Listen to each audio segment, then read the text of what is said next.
बिस्मिल्लाहिर्रहमानिर्रहीम। अस्सलाम वालेकुम नाज़रीन, मैं अहमद फ़वाद हूँ और आप मेरा यूट्यूब चैनल देख रहे हैं। नाज़रीन, बड़ी खबर और ब्रेकिंग न्यूज़ के साथ आज की व्लॉग में आप खिदमत में हाजिर हुआ हूँ। अदालती महाज पर यकदम जो तब्दीली है वो आई है और ख़ास तौर पर चीफ जस्टिस काजी फ़ाइज़ ईसा साहब का जो रवैया है वो अचानक से तब्दील हुआ है। काजी फ़ाइज़ ईसा साहब ने अचानक से जो अपनी पोजीशन है वो तब्दील कर ली है। रीज़न इसकी क्या है, कुछ एक्सक्लूसिव डिटेल्स हैं आपके साथ मैं शेयर करूंगा कि चीफ जस्टिस काजी फ़ाइज़ ईसा हुकूमत या एस्टेब्लिशमेंट के ख़िलाफ़ कोई बड़ा फ़ैसला देने जा रहे हैं जाते जाते, और इसकी रीज़न क्या है, कुछ डिटेल्स एक्सक्लूसिवली आपके साथ मैंने शेयर करनी है। दूसरे नंबर पर नाज़रीन, मरीम नवाज़ की जो वज़ारत आला है वो जाने वाली है। अल्टीमेटम दे दिया गया है मरीम नवाज़ को, इस पर भी कुछ तफसीलात आपके साथ शेयर करनी है। और इमरान खान साहब के अब बाकायदा तौर पर तरले शुरू कर दिए गए हैं। खान साहब से अब बाकायदा तौर पर जो गुजारिशात हैं वो शुरू कर दी गई हैं कि खान साहब हमें माफ़ कर दें और हमें डील दे दें। इस पर भी कुछ तफसीलात आपके साथ में शेयर करूंगा कि क्या पैगामात इमरान खान साहब को पहुंचाए जा रहे हैं। सबसे पहले तो नाज़रीन आगाज़ करता हूं आज की व्लॉग का। चीफ जस्टिस काजी फ़ाइज़ ईसा साहब अचानक से जो पोजीशन उनकी तब्दील हुई है, इसके पीछे रीज़न क्या है। पहले तो ये सुने कि उन्होंने ऐसा क्या इकदाम किया कि मैं कह रहा हूँ कि उनकी जो पोजीशन है वो अचानक से तब्दील हुई है। तो ये एक केस की समाअत के दौरान चीफ जस्टिस काजी फ़ाइज़ ईसा साहब की जानिब से कुछ जो रिमार्क्स थे वो दिए गए। ये रिमार्क्स सुनिए। और तौहीन अदालत का एक केस था, उसका तहरीरी हुक्मनामा चीफ जस्टिस काजी फ़ाइज़ ईसा साहब ने जारी किया। वो तहरीरी हुक्मनामा सुनिए थोड़ा सा आप, फिर उसके बाद जो मेन रीज़न्स हैं काजी साहब की और क्यों वो हुकूमत के एकदम मुखालिफ और क्या हुकूमत एस्टेब्लिशमेंट के अगेंस्ट कोई वो फ़ैसला देने जा रहे हैं, इस पर मैं आपको तफसीलात शेयर करूँगा। सुप्रीम कोर्ट ने तौहीन अदालत की दरख्वास्त पर कार्रवाई का ये हुक्मनामा जारी किया। नेशनल पार्क की वजारत दाखिला को मुंतकली का ये मामला था। अदालत ने आइंदा समात पर चेयरमैन CDA काबीना डिवीज़न और वजारत मौसमियाती तब्दीली के सेक्रेटरीज़ को तलब कर लिया। ये वही समात है जिसमें चीफ जस्टिस काजी फ़ाइज़ ईसा ने सेक्रेटरी काबीना को फौरी तौर पर तलब किया था और अटॉर्नी जनरल को भी। और जब अटॉर्नी जनरल ने कहा कि वो काबीना मीटिंग में है तो उन्होंने कहा कि काबीना मीटिंग को छोड़कर वो यहाँ पर आए और फौरी तौर पर पेश हों कि हुकूमत जो है वो कैसे सुप्रीम कोर्ट ऑफ पाकिस्तान के फ़ैसले के अगेंस्ट जा सकती है और इसे गैर मौसर करने की कोशिश कर सकती है, और कोई भी ऐसा इकदाम जो सुप्रीम कोर्ट के फ़ैसले को गैर मौसर करने के मुतरादिफ है उस इकदाम को फौरी तौर पर वापस लिया जाए। ये वाज़ेह पैगाम दे दिया गया था। ये प्रोसीडिंग के दौरान ये चीज़ हुई थी। इसके ऊपर फिर जो है वो तहरीरी हुक्मनामा जारी किया गया। अच्छा जी, अदालत ने पाइन हिल्स प्रोजेक्ट का मुकम्मल रिकॉर्ड भी CDA से तलब कर लिया। रेस्टोरेंट मालिक जो हैं उनसे भी जो माजी का मुआहदा वगैरह था वो तलब कर लिया। फिर इसी तरह से वजारत दिफा ने आगाह किया था कि मेजर जनरल जो हैं सालिक साहब वो ऐसा मुआहदा करने के अहल नहीं थे। ये हुक्मनामे में लिखा गया। वजारत दिफा के मुताबिक लीज़ मुआहदा गैर कानूनी था।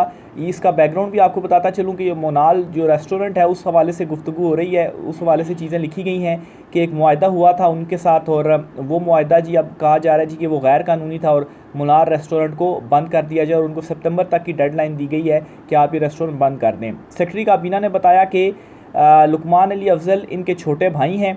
अच्छा, सेक्रेटरी काबीना ने रूल्स ऑफ बिज़नेस पर इंसार करते हुए काबीना से मुतलका मंजूरी नहीं ली। सेक्रेटरी काबीना ने अकरबा परवरी का मुजाहरा किया जो अवामी मफाद के ख़िलाफ़ था। अटॉर्नी जनरल ने यकीन दहानी कराई कि नेशनल पार्क की मुंतकली के नोटिफिकेशन पर अमल नहीं होगा। अटॉर्नी जनरल की चेयरपर्सन वाइल्ड लाइफ की बरतरफी का हुक्म पर भी अमल ना करने की यकीन दहानी जो है वो करवाई गई है। ये हुक्मनामे में लिखा गया। अटॉर्नी जनरल की यकीन दहानी पर तौहीन अदालत दरखास्तों पर कार्रवाई 15 अगस्त तक हम मौखर करते हैं। और अटॉर्नी जनरल काबीना और मौसमियाती तब्दीली के सेक्रेटरीज नेशनल पार्क की वजारत दाखिला को मुंतकली दुरुस्त करार नहीं दी। तो ये जी उसका तहरीरी हुक्मनामा। और इस तहरीरी हुक्मनामे में चीफ जस्टिस काजी फ़ाइज़ ईसा साहब ने एक तो ये हुकूमत के अगेंस्ट जो कार्रवाई है तौहीन अदालत की वो शुरू हुई है, और दूसरा काजी साहब ने ये बावर करवाया कि सुप्रीम कोर्ट का गैर फ़ैसला नहीं माना गया और उसे गैर मौसर करने के मुतरादिफ जो इकदाम है उसे वापस लिया जाए। इससे पहले जस्टिस मंसूर अली शाह साहब ने ये इकदाम ये पैगाम दिया था कि सुप्रीम कोर्ट के फ़ैसले पर हर सूरत अमल होगा, और अब चीफ जस्टिस काजी फ़ाइज़ ईसा साहब ने भी यही जो मैसेज है वो दे दिया है। अब मैं आता हूँ कि चीफ जस्टिस काजी फ़ाइज़ ईसा साहब जो हैं वो ऐसा क्यों कर रहे हैं, अचानक से उन्होंने जो पोजीशन बदली है, रवैया बदला है, इसकी रीज़न क्या है। नजम सेठी साहब हैं, इनका ये क्लिप है, ये मैं आपके सामने रख देता हूँ। इस क्लिप में ये क्या कहते हैं जी। काजी फ़ाइज़ ईसा को नज़र आना शुरू हो गया है कि वो अब घर जाने वाले हैं, इसीलिए उन्होंने आंखें दिखानी शुरू कर दी हैं। जाने से पहले काजी फायज़ अपनी साख बहाल करने के लिए हुकूमत एस्टेब्लिशमेंट के ख़िलाफ़ कोई जजमेंट भी दे सकते हैं। नजम सेठी का ये प्रोग्राम में इंकशाफ हुआ। मैं इसका आपके साथ जो क्लिप है वो भी सुना देता हूँ। ये आप ज़रा थोड़ा सा ये बफ हो रहा है। मेन रीज़न ये नहीं कि चीफ़ जस्टिस काजी फायज़ ईसा साहब जो हैं उनको ये हो गया है कि वो अब घर जाने वाले हैं, तो जो सारी उनकी कोशिशें थी एक्सटेंशन और दीगर मामलात वगैरह जो थे, अगर तो एक्सटेंशन मिल जाती तो ठीक था, लेकिन चूँकि अब एक्सटेंशन नहीं मिल रही तो फिर इस तरह का कोई काम कर दिया जाए ताकि अपनी जो साख है वो बहाल की जाए।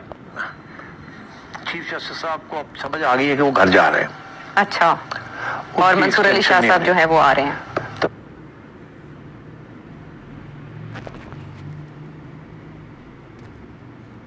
जो चीफ जस्टिस साहब है उन्होंने अब सोचा कि मेरा ख्याल है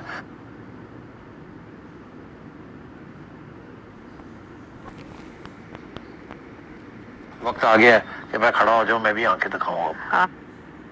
ये थोड़ा सा रुक रहा है। बहरहाल इसका वो जो कॉन्टेक्स्ट है वो मैंने आपको पढ़कर बता दिया कि क्या जो मेन रीज़न है नजम सेठी के मुताबिक कि चीफ़ जस्टिस काजी फायज़ ईसा साहब का जो रवैया है वो अचानक से इस तरह से तब्दील हुआ है। दूसरी बड़ी खबर नाज़रीन, इमरान खान साहब के अब बाकायदा तौर पर मिन्नत तरले शुरू कर दिए गए हैं। राना सनाउल्लाह की जानिब से दो टोक ये पैगाम दिया गया है और एक निजी टीवी चैनल में गुफ्तगू करते हुए उन्होंने ये कहा है कि इमरान खान साहब से गुजारिश है कि वो सियासतदानों में या हम में अब वापस आ जाए और हमें मतलब इनडायरेक्टली उनसे डील का जो है वो कहा है कि अब हमारी बस हो गई, अब आप हमें डील दे दें। ये वही राना सनाउल्लाह है जो फितना का अल्फाज इस्तेमाल किया करते थे इमरान खान के लिए और दीगर इस तरह के अल्फाज इस्तेमाल किया करते थे इमरान खान साहब के लिए, और अब इमरान खान साहब से वो कह रहे हैं जी कि मेरी उनके साथ कोई ज़ाती दुश्मनी नहीं है, ये तो सियासी इख्तलाफात हैं और इमरान खान से गुजारिश है कि वो आप वापस आ जाएं सियासतदानों की तरफ। तो सियासतदानों की तरफ वापस आ जाने का मतलब ये है जी कि हमें आप कोई डील दे दें। और चूँकि इमरान खान साहब जो हैं वो इस वक्त जो उनका एक फड्डा कहें या जो मुकाबला कहें वो तो ताकतवर हलकों के साथ ही है। ये सियासतदान तो कहीं पीछे रह चुके हैं, इनकी तो कोई अब हैसियत ही नहीं है इमरान खान के आगे। इमरान खान ने जब भी इलेक्शन लड़ना है, इमरान खान ने अभी तो 2/3 अक्सरियत लिए, इससे भी ज़्यादा अगर दोबारा इलेक्शन हुए तो इमरान खान साहब की जानिब से जो सीटें हैं वो ली जानी हैं। 2 माह का इमरान खान साहब ने अल्टीमेटम दिया है। इमरान खान साहब ने कहा है कि 2 महीने के बाद ये जो हुकूमत है ये ख़त्म हो जाएगी। इससे पहले असद कैसर और दीगर PTI के रहनुमाओं की जानिब से भी ये कहा गया, इवन के मुस्लिम लीग नून के कुछ रहनुमाओं के अपने बयानात जो हैं उससे भी ये साबित होता है कि वो डरे हुए हैं कि 2 महीने के बाद उनकी जो हुकूमत है वो 8 फरवरी का मामला खुलेगा और वो गिर जाएगी। 2 महीने बाद क्या होने जा रहा है कि चीफ़ जस्टिस काजी फायज़ ईसा साहब जो हैं वो रिटायर होने जा रहे हैं और अभी वो रिटायर हुए नहीं है खैर, और उससे पहले ही ये जो पोजीशन की तब्दीली है वो नज़र आई है इस जो मैंने आपके सामने लास्ट समात रखी है उसके अंदर। तो इमरान खान साहब की जानिब से भी ये हुकूमत को, मरीम नवाज़ को, नवाज़ शरीफ को, शहबाज शरीफ को ये अल्टीमेटम दे दिया गया 2 महीने के बाद आपकी जो हुकूमत है उसका धड़न तख्ता हो जाएगा। इस्लामाबाद हाई कोर्ट से भी कुछ आम खबरें हैं आपके साथ शेयर करता हूँ जी। एक तो ये कि इस्लामाबाद हाई कोर्ट ने आइंदा हफ्ते की काज़िश जारी कर दी है और 2 जजेस इस्लामाबाद हाई कोर्ट में आइंदा हफ्ते दस्तयाब होंगे, यानी कि 12 से लेकर 16 अगस्त तक। तो सितंबर तक छुट्टियाँ हैं, फिर उसके बाद अदालतें खुल जाएंगी और जो है सिलसिला जो है वो रेगुलर हो जाएगा और सारे जजेस अवेलेबल होंगे। उससे पहले चूँकि जजेस छुट्टियों पर भी होते हैं, आधे जजेस छुट्टियों पर चले जाते हैं, कुछ होते हैं कुछ नहीं होते।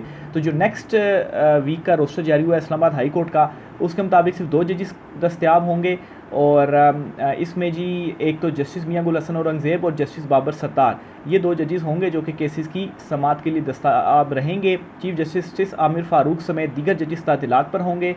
आइंदा हफ्ते ज़रूरत के पेश नज़र खसूसी डिवीज़न बेंच और लार्जर बेंच भी दस्तयाब होगा। चीफ जस्टिस की हिदायत पर एडिशनल रजिस्ट्रार ने जजेस ड्यूटी रोस्टर जो है वो जारी कर दिया है और ये जो तातीलात हैं वो 10 जुलाई से 10 सितंबर तक हैं। तो 10 सितंबर तक सारी जो छुट्टियां वगैरह हैं वो ख़त्म हो जाएंगी। बहरहाल जस्टिस मियां गुल हसन औरंगज़ेब साहब जो है वो अवेलेबल है। इसमें इनकी अवेलेबिलिटी इसलिए ज़्यादा ज़रूरी आप कहें या आइंदा हफ्ते में इनकी अवेलेबिलिटी इसलिए ज़्यादा इंपॉर्टेंट थी क्योंकि जो अज़हर मशवानी साहब हैं, PTI के जो रहनुमा हैं, कारकुन हैं, डिजिटल मीडिया एक्टिविस्ट हैं, उनके जो दोनों भाई की बाजियाबी का मुतल्लिक केस था वो जस्टिस मियां गुल हसन औरंगज़ेब साहब सुन रहे हैं और लाहौर हाई कोर्ट से ये केस वापस लिया गया था और इस्लामाबाद हाई कोर्ट में इसलिए दायर किया गया था क्योंकि इस्लामाबाद हाई कोर्ट से एटलीस्ट रिलीफ मिल रहा था इससे पहले भी जो लापता अफराद थे कुछ उनको बाज़ियाब लाहौर इस्लामाबाद हाई कोर्ट के थ्रू वो हुए हैं, तो इसलिए ये दरख्वास्त दी गई है और नेक्स्ट वीक में चूँकि ये अवेलेबल है तो इसका मतलब है वो केस भी समाअत के लिए मुकर्रर होगा और उस केस पर भी समाअत की जाएगी।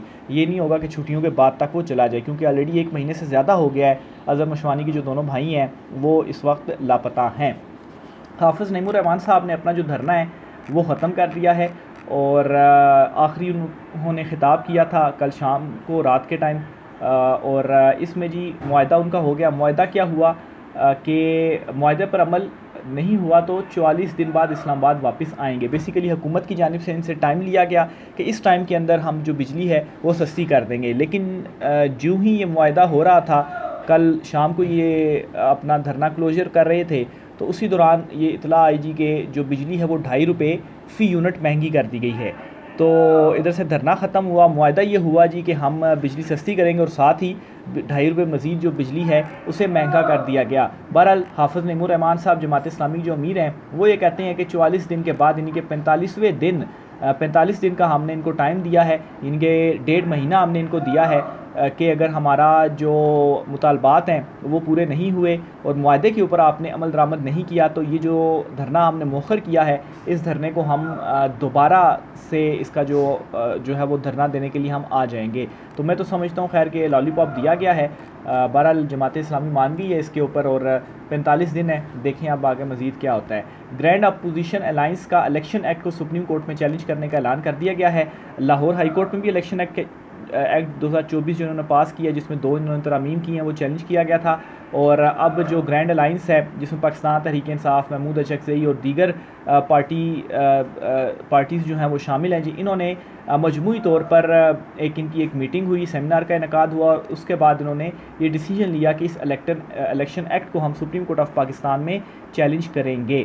और ये ऑलरेडी पाकिस्तान तहरीक इंसाफ की जानिब से भी चैलेंज किया गया है इलेक्शन एक्ट, लेकिन ये भी उसमें ये हो जाएगा कि पूरी जो सारी अपोजिशन अलाइंस है वो भी उसमें फ्री के किस्म का बन जाएगी। अगर अलहदा से भी दरख्वास्त देते हैं तो जो दोनों दरख्वास्तें होंगी वो मर्ज हो जाएंगी। इलेक्शन एक्ट में बुनियादी तौर पर 2 इन्होंने जो तब्दीलियाँ की थी, एक तो ये जी कि जो मखसूस शिस्तों की फ़हरिस्त है वो पहले दी जानी चाहिए थी, वो दोबारा नहीं दी जा सकती।